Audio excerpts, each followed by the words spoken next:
Church services can be pretty strange places for the uninitiated. The pomp, the ceremony, the cryptic passages of scripture. I still remember as a young boy realising that thee and thou were legitimate English words and not the result of some strange speech impediment. Cold grey walls, hard pews are hardly conducive to spiritual intercourse, and it's easy to get disillusioned whilst looking at other religions. Hare Krishnas with their yogis, Buddhists with their Dali Lama, and then us with spiritual leaders that seem to hold more in common with Goebbels in a rather dour Star Trek outfit than beacons of spiritual enlightenment.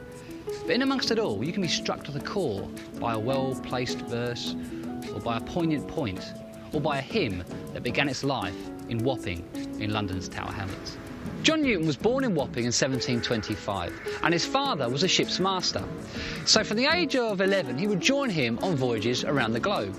At 17, he fell in love with the lovely Mary Catlet, but their romance was rather rudely interrupted after an altercation with a press gang.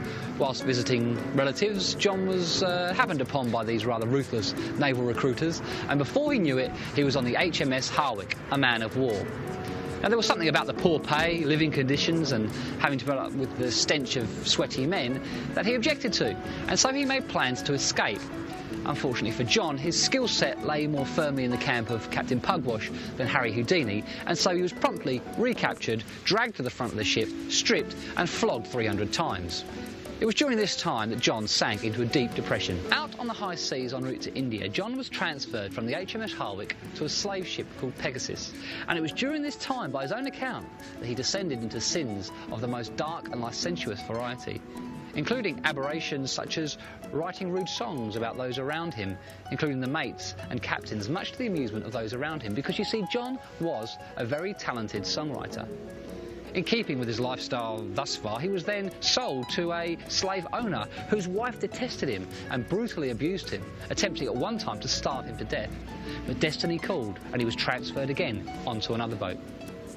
One day out on the high seas in 1748, a great storm hit, and in the panic that followed, John Newton got down on his knees and cried out to God. In that moment, John Newton became a believer. From that point on, he was a new man. He turned from gambling, drinking, profanities, though not from the apparently lesser sin of slave trading, in which he continued to work for several more years. Eventually returning to England, he married Mary, and in 1754 suffered a stroke.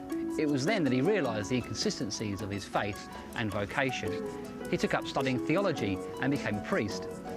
As a man of the cloth, he became a fierce opponent of the slave trade, and with good friend and abolitionist William Wilberforce, eventually saw the Slave Act passed in 1807, but died the same year.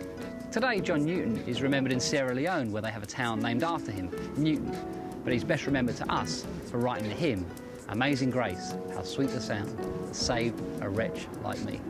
Some tell tales, others rhyme, but I sing songs from that howling sea.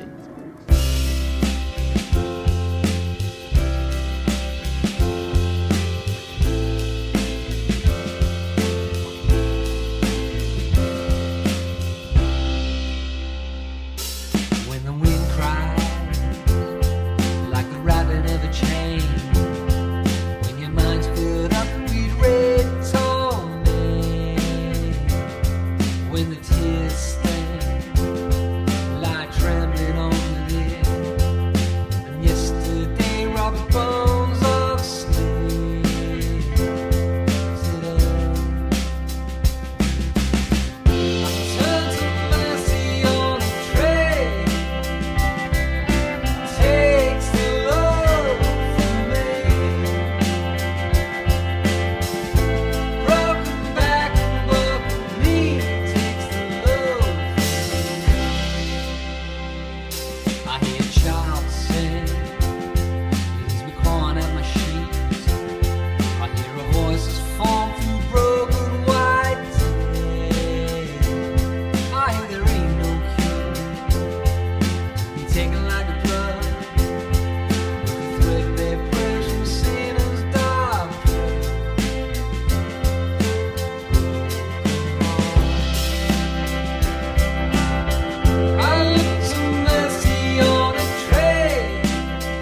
There's a clear dark night that waits for me, where I can drink my fill peacefully.